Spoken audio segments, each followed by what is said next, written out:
¿Por qué lo va a eliminar, pobre No, Pedro? no sé, ahí te va a pedir autorización para entrar. Ya está grabando.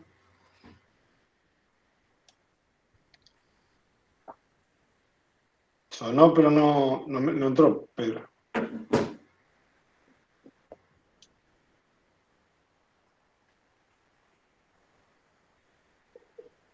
¿Está o no está? No No, está. todavía no está. ¿Pero que el mismo sistema lo sacó? El sistema lo saca, sí. Cuando pones grabar, te rechaza algún usuario y te dice que lo tiene que eliminar para dar opción de entrar. Bueno, Es como que no acepta hoy la. Ahí está. el sistema. Bueno, hoy vamos a ver, como les decía, el programa de erradicación de las enfermedades venéreas de los bovinos de la provincia de La Pampa. Programa provincial con reconocimiento nacional, regulado por la resolución 358 del 2008 del SENASA. Esta resolución surge por la necesidad, como les decía recién, lo vamos a ver más adelante, una necesidad de la provincia, podemos decirlo, una necesidad de toda la provincia, de tratar de controlar y erradicar las enfermedades venéreas. Fundamentalmente no. Los dos agentes que tratan este programa es la tricomoniasis y la campilobacteriosis. Dos enfermedades de transmisión sexual en el bovino.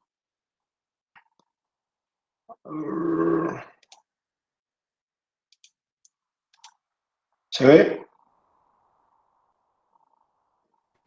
Sí, ahí se ve. Dos enfermedades fundamentalmente de transmisión sexual, no se transmiten a través de inseminación artificial, a no ser que esté el material contaminado. Se diagnostican de la misma manera, o sea, con el mismo método de diagnóstico. Este método de diagnóstico tiene una alta sensibilidad, o sea, su falla en el muestreo y en el diagnóstico repercute mucho en la sensibilidad del resultado, que fue uno de los grandes problemas que tuvo este programa hasta el 2007. Son enfermedades, las dos asintomáticas y subclínicas, que esto es lo que le da el gran problema en el rodeo, porque se da únicamente en sistemas extensivos como los que tenemos nosotros, y el productor, al no ver el aborto o no tener una clínica visible para, para el veterinario, es muy difícil apreciarla en el rodeo. Lo único que se visualiza es la falta de terneros al destete, la baja productividad. Y como la baja productividad se puede causar a muchos motivos, esta enfermedad es justamente, como se dice, asintomática. Tiene un gran problema que no hay vacuna para las dos enfermedades. Hay una vacuna para una de las enfermedades, pero es muy poco efectiva. Está demostrado que tiene muy baja efectividad. Y los tratamientos también son relativos. Si bien se está utilizando y se ha experimentado y hay un trabajo justamente con tratamientos que se han hecho en La Pampa, no son lo suficientemente seguros como para después introducir ese mismo toro en el rodeo y bueno, después lo vamos a ver también cómo hay que hacerlo. Lo que produce es ineficiencia esta enfermedad, ineficiencia productiva. Y al tener estas características, repito, que es muy importante, de ser asintomática y subclínica, es una enfermedad que el productor no la ve, por lo tanto, lo que no se ve no se puede medir y lo que no se puede medir no se puede gestionar y es muy difícil de tratar. Las enfermedades producen una pérdida, un porcentaje de pérdida, ya sea por aborto o por repetición de celo, de hasta un 25% o más, solas o asociadas. Al ser asociadas se acrecenta un poquito más las pérdidas. Lo que se da, como lo que dijimos hoy, es una menor cantidad de terneros al destete, ¿tá? Por servicio, una ineficiencia. Genera costos tanto de la producción o pérdida de producción y costos por los tratamientos, porque uno empieza a tratar problemas reproductivos o pérdidas por pérdida de animales, de eliminación de animales de vacas secas o infértiles, y genera muchas pérdidas. Y también en los tratamientos, en este caso el programa, en la segregación de los animales y tener que venderlo, porque el requisito es la venta de los animales positivos. En el toro, no vale aclarar que el programa no trabaja con las hembras, que es otra también de las aristas que podríamos discutir de un programa de este calibre.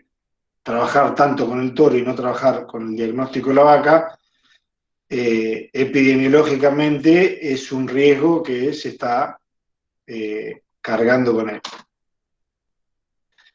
Al modo del Guajís, como les tratamos de mostrar siempre cómo está distribuida la enfermedad a nivel del mundo, la información que hoy hay completa es del 2008, como les muestro acá.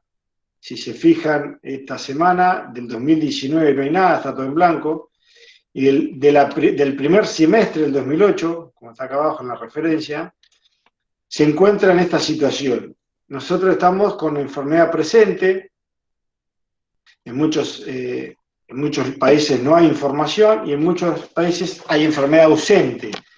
Donde hay enfermedad ausente no declarada es porque los sistemas extensivos bovinos no existen, no es porque no esté la enfermedad en sí, porque la mayoría de los países, a no ser un par, no tienen sistemas productivos, pero no tienen la enfermedad. Incluso fíjense que hasta Australia tiene la enfermedad. Y acá tienen otra imagen del segundo semestre del 2018 para que vean y comparen, si hacen el jueguito de cambiar. Van a fijar que en julio del 2018 Rusia y Estados Unidos en particular cambian de pasar de estar en enfermedad limitada a sospecha. Esos cambios son muy relativos y no son influyentes para nosotros, pero sí pueden observar en distintas enfermedades cómo va variando la enfermedad y por qué. El por qué, bueno, después lo discutiremos. Esta última era de tricomoniasis, esta, perdón, de Campylobacter y esta de Campylobacter del mes pasado. Cuando vean la presentación lo van a poder observar mejor. La normativa vigente de este plan, como les decía hoy, arranca con un decreto provincial, no importa el número, pero es importante el fundamento del decreto, que lo que hace este decreto provincial es solicitarle al SENASA que ejerza sus facultades, ¿tá? Las facultades que el SENASA le hemos visto en distintos decretos y leyes en otras resoluciones, hoy lo vamos a remarcar acá, pero lo vamos a ver cómo la COPROSA, a través de este decreto, le solicita al SENASA que ejecute esas facultades que tiene.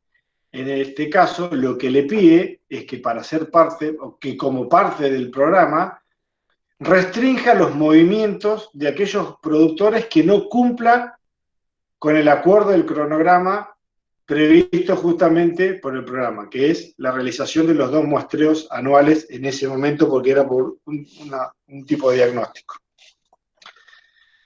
Bueno, hoy por hoy también está permitido el diagnóstico de Campi tricomona a través de inmunofluorescencia y de cultivo, pero también está habilitado el PCR desde el diciembre del 2017, que lo vamos a ver un poquito más adelante. Entonces, como normativa vigente, el decreto provincial que le pide a SENASA, o a través de este decreto le pide a SENASA, que restrinja los movimientos de aquellos productores que no ejercen el cumplimiento de este programa. ¿Cómo lo puedes hacer en ese momento, SENASA? Justamente la no emisión de lo que era en ese momento el DTA a través del SGS, que era el sistema y el documento que se emitía en ese momento. Aquel productor que no había hecho, lo vamos a ver después del sistema, pero quien no había cumplido, SENASA le debía cortar los movimientos hasta que cumpla. ¿Qué hace? Lo van a ver en la normativa. ¿Qué hace la provincia? Le pide que ejecute justamente estas leyes y decretos al SENASA. La ley de policía sanitaria, que la vimos al principio, que dice que debe promover la prevención y el control y erradicación de las enfermedades en todo el territorio, y que las provincias pueden solicitar al Poder Ejecutivo que ejecute esa labor a través del pedido de las mismas. O sea, si la provincia le pide, como en este caso, SENASA, Nación, a través de SENASA, lo puede hacer cumplir. Una de las leyes, la ley que conformó al nuevo SENASA, o al SENASA anterior, la 23.899, que habla de las coprosas, nuevamente, habla que justamente las comisiones provinciales tienen esa potestad, ¿tá? ¿Y quiénes son los representantes? Y también habla que el decreto de la estructura tiene la responsabilidad de ejecutarla. ¿Por qué la traigo a colación? Porque este es el mejor ejemplo de que esas estructuras reglamentarias están para que las provincias, a través de sus planes, también las puedan solicitar. Y se genera justamente la resolución que reconoce el programa y reconoce ese decreto. Cuando lo lean, lo van a poder apreciar bien. Les voy a dejar más que nada que lo lean para que se puedan dar cuenta.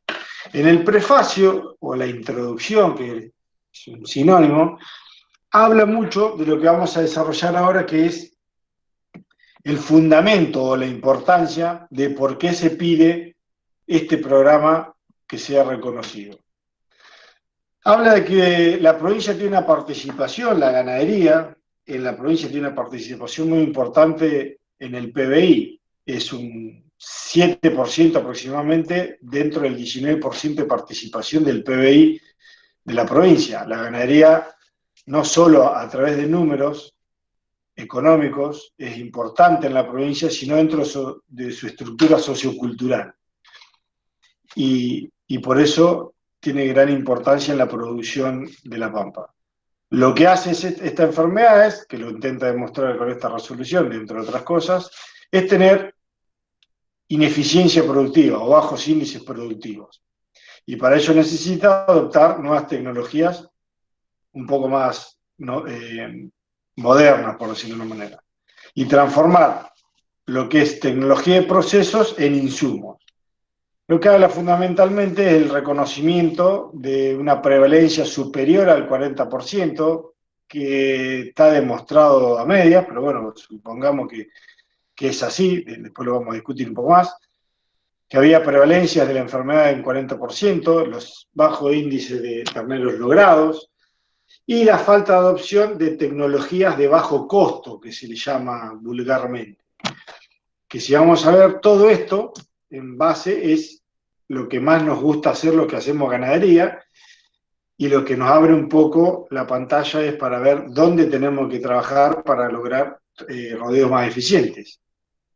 Tacto rectal, manejo de forraje pastizales, estacionamiento de servicio, destete anticipado, etc.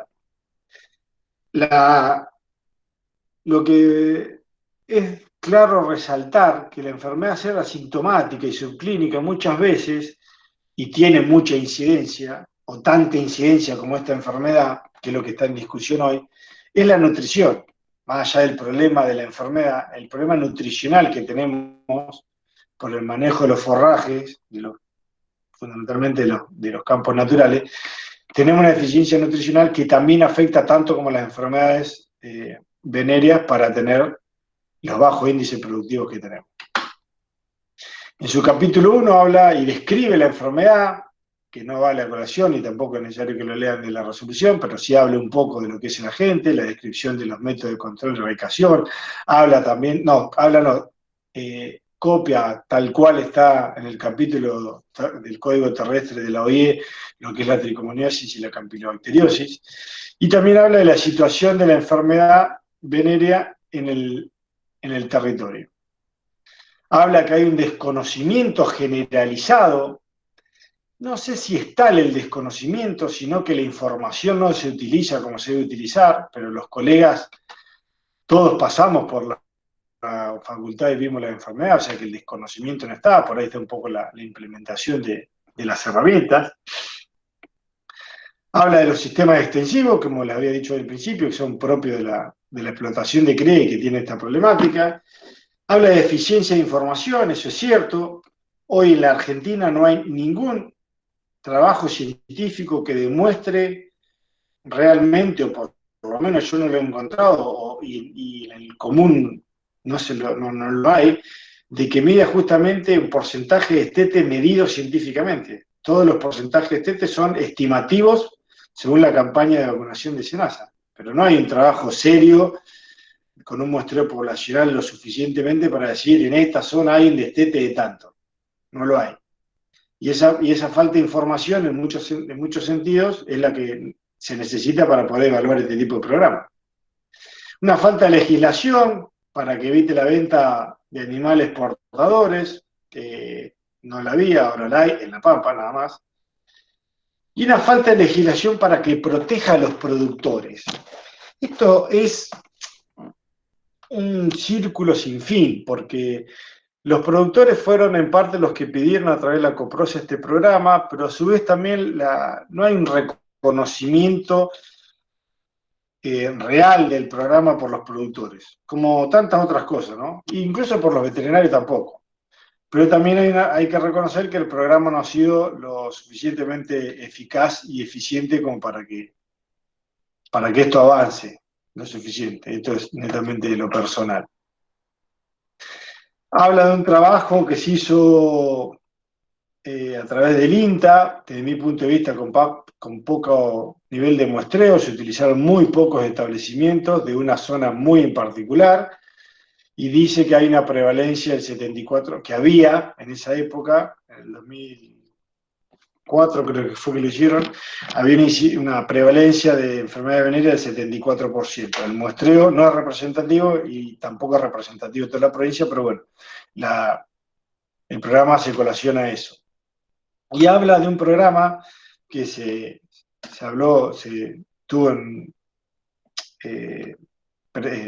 trabajó en esa época, del 90 al 95, y que la evaluación de ese programa instaló la importancia de la enfermedad venérea. Yo hoy, en 2020, no veo todavía que esté instalada la importancia para los productores, lo hacen netamente por obligación, incluso muchos veterinarios también, que adoptó adaptó y transfirió metodología para su diagnóstico. La capacidad de laboratorio tampoco era lo suficiente, pero bueno, se fue adaptando y fue generando ciertos avances, para no ser tan crítico, el programa en esa época, antes de este programa. Y que dice también que aumentó la cantidad de toros controlados aproximadamente un 20% en ese periodo de 5 años. Eso es netamente por voluntad de los productores. ¿Cuáles son las limitantes para el desarrollo ganadero que plantea este programa? La existencia de áreas degradadas, eso no lo podemos cambiar. Ese tipo de zonas son así, no van a cambiar. La escasez forrajera, y en pastizales naturales tampoco va a cambiar. Hay que adaptarse y explotar al máximo para hacerlo lo más eficiente posible. Y la producción de tipo extractivo tampoco se puede cambiar. Son limitantes, pero hay que adaptarse.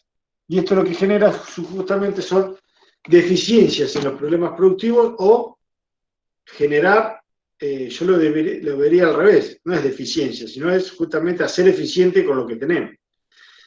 Y bueno, y hay distintos puntos que marca el programa, como que fueron, cuáles son las deficiencias. La incidencia de estas enfermedades, la falta de estacionalidad, que en muchos casos no se puede hacer, por más que querramos, no se puede estacionar, porque el sistema es muy difícil de variar, y eso lo van a ver ustedes el día de mañana, o ya lo conocen. Lo que sí podemos utilizar son tecnologías básicas o de bajo costo, como es el tacto, el destete anticipado, y en el caso que se pueda, el estacionamiento de servicio. Y bueno, y la otra variante que las van a poder ir viendo y leyendo, no tiene sentido que se las lea ahora, sino que las analicen ustedes en el marco del análisis justamente del programa o el prefacio, introducción, como dice la resolución. Lo que sí hay es un escaso asesoramiento técnico, no hay una adoptación muy seria del veterinario en los rodeos de cría, y más justamente en la zona más inhóspita, falta un poco de extensionismo por parte de los distintos organismos.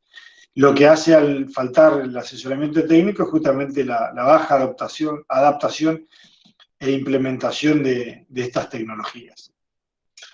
Y los otros beneficios que plantea el programa, que serían que vendrían, diríamos, en conjunto con la implementación del programa, ayudaría a implementar este programa, o ayudó, o está ayudando en la actualidad, el ordenamiento de los rodeos, el saneamiento, la implementación del sistema soporte para la vigilancia, darle valor agregado, aumentar el stock, también la baja de toros, la baja de porcentaje de toros para hacer rodeos más eficientes, en fin. En puntual, el propósito del plan es hacer un rodeo más eficiente, aumentar los ingresos. Al aumentar los ingresos, tanto los productores aumentan los ingresos para la provincia, que era el fin fundamental, el bien común, aumentar los ingresos para el sistema productivo, lograr un rodeo de un reconocimiento, por decirlo, no una denominación de origen, pero sí una marca sanitaria en particular, que era que el programa de La Pampa era una diferenciación dentro de los rodeos del centro del país, y en sí mejorar la rentabilidad para todo el sector. Y los objetivos generales del programa, o puntuales, es lograr el 100% de la revisación de toros. ¿Y por qué revisación? Porque tenemos que resaltar que revisar un toro no es un raspaje. El raspaje es la metodología para sacar la muestra para enfermedades venéreas. Pero revisar un toro no significa raspar, no son sinónimos. Revisar un toro es mucho más complejo, y ustedes lo vieron el año pasado en clínica, y esta situación va a ser un poco particular, pero lo verían en carne también. Revisar un toro para que tenga aptitud reproductiva no es solamente hacer un muestreo, incluye un montón de cosas que ustedes las han visto en las cátedras, desde su aparato visual, desde su dentadura, su locomoción, su sanidad no solo en venéreas, tuberculosis, brucelosis. Hay un montón de cuestiones que es revisar el toro, ¿tá? Por eso lo que plantea el programa a través del muestreo es que se logren revisar los toros. Diríamos que la puerta de entrada sea el plan obligatorio de venéreas, pero que el facultativo, en este caso en el futuro ustedes, logren revisar, no solo muestrear los toros. Y a través justamente de ese muestreo, lograr controlar y erradicar las enfermedades venéreas de este programa. Y así, bueno, controlando la enfermedad evitaríamos la propagación de las mismas. El cumplimiento obligatorio del 100% de los toros. Habla de rodeos que tengan toros, ¿está? El cumplimiento es del 100% de los rodeos que tengan toros en actividad reproductiva, o sea, mayores de 2 años. Y aptos para la reproducción. Si no están aptos para la reproducción, no deben ser muestreados. Todas las actividades deben ser coordinadas entre el médico veterinario acreditado con el productor para poder revisar justamente el 100% de los toros. El médico veterinario acreditado va a ser, una vez que esté acreditado por el programa, el corresponsable sanitario de cumplir estas tareas dentro del establecimiento. La identificación de los toros, fundamental, con caravana oficial, como lo menciono un poco más adelante, para hacer un seguimiento y una auditoría correspondiente. Hoy sigue siendo un problema esto, y lo vamos a ver después fuera de la presentación, porque la identificación del toro es fundamental, y hoy por hoy sigue habiendo problemas. En aquella época, que cuando se inició todavía no existía la caravana oficial, se aplicó un par de años después, da una herramienta fundamental. Si no tenemos identificado al toro, no lo podemos seguir. El objetivo fundamental es realizar las 2 exámenes del toro, 2, digo, con metodología diagnóstica, por decirlo antigua, inmunofluorescencia y cultivo. Con PCR se puede hacer se hace un solo muestreo, que es suficiente, 2 sería el 100% seguro. Lo que hablaba como objetivo específico el programa es que el primer año se iban a hacer 1 y 2 muestreos, y a partir del tercer año los establecimientos que tuvieran positivo tenían que tener 2 exámenes negativos. Esto nunca se cumplió, lo del tercer año, que tuvieran establecimientos positivos. Nunca dejó de ser los 2 muestreos anuales para todos los establecimientos. Nunca se logró esa segunda etapa. Habla de laboratorios de red con habilitación provincial y o nacional. Ahí cae en un pseudo error. Los laboratorios no son de red de SENASA. El laboratorio de red de SENASA tiene una exigencia a través de una ley que es muy importante, la exigencia que tienen los laboratorios que están habilitados para hacer este tipo de diagnósticos, sí están habilitados por el programa con personal de SENASA. La coordinadora de laboratorio de la regional actúa en la habilitación de los laboratorios en conjunto con el personal del INTA, pero no son de red. ¿Tá? Eso cabe aclarar. No son laboratorios de red. Sí están habilitados por el programa en conjunto, SENASA y el INTA, pero no son de red. El diagnóstico a través de las pruebas oficiales, como las menciona el programa, y tiene un manual de procedimiento de cómo se regula, con pruebas de eficiencia anuales que se le realizan a los laboratorios para que estén haciendo las cosas como corresponde. Objetivo específico, que el toro positivo quede fuera de servicio. ¿Tá? Existe la posibilidad de hacerle un tratamiento, pero posterior a ese tratamiento, hoy norma que debe tener 2 diagnósticos por PCR negativos para poder volverlo a incorporar al rodeo. Mientras tanto, tiene que estar segregado, no se puede incorporar al rodeo. ¿Tá? Y si no, el destino más eficaz es el de mandarlo a faena. Hay una opción que después, bueno, la vamos a ver que tampoco se cumplió. Y otra cuestión de que no se logró nunca implementar fue la de predio libre. Nunca se logró llegar a esa etapa de tener una zona, un departamento o un predio libre. Todos los establecimientos en La Pampa siguen en control y erradicación. No hay establecimientos libres de enfermedad. Si bien hay establecimientos que hace muchos años que dan negativos, no se llegó a esa etapa por una cuestión de evolución del programa, ¿no? El servicio veterinario, o sea, la actividad del veterinario y la actividad del laboratorio, el primer año, después vamos a ver las etapas que fue cumpliendo el programa, el primer año para todos los establecimientos la pagó el gobierno como incentivo. El gobierno le pagó a esos veterinarios y a esos laboratorios para que el productor no incurriera en gasto el primer año y para incentivar un poco la aplicación del programa. En ese momento existía el SGS, el Sistema de Gestión Sanitaria de SENASA, que era el que incorporaba toda la información a través del Colegio Médico Veterinario. Hoy no existe más el SGS, fue suplido por el SIGSA, y el SIGSA es el que incorpora la información y la incorpora directamente, lo vamos a ver al final, la incorpora el veterinario y el laboratorio. La función del colegio, en cierta forma, está suplantada por el SIGSA, y la función que debe cumplir el colegio, en cierta forma, no la está pudiendo cumplir, que es la de control de ese sistema, la cumplen los veterinarios SENASA en la oficina con muchísimo trabajo.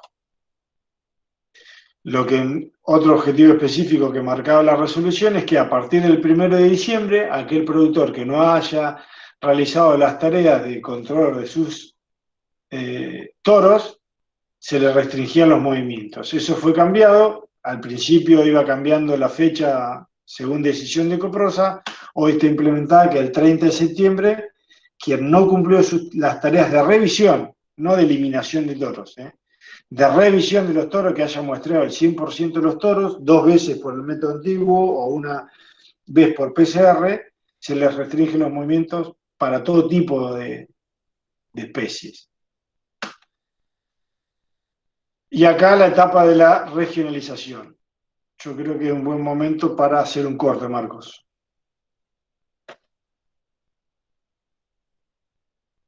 Marcos.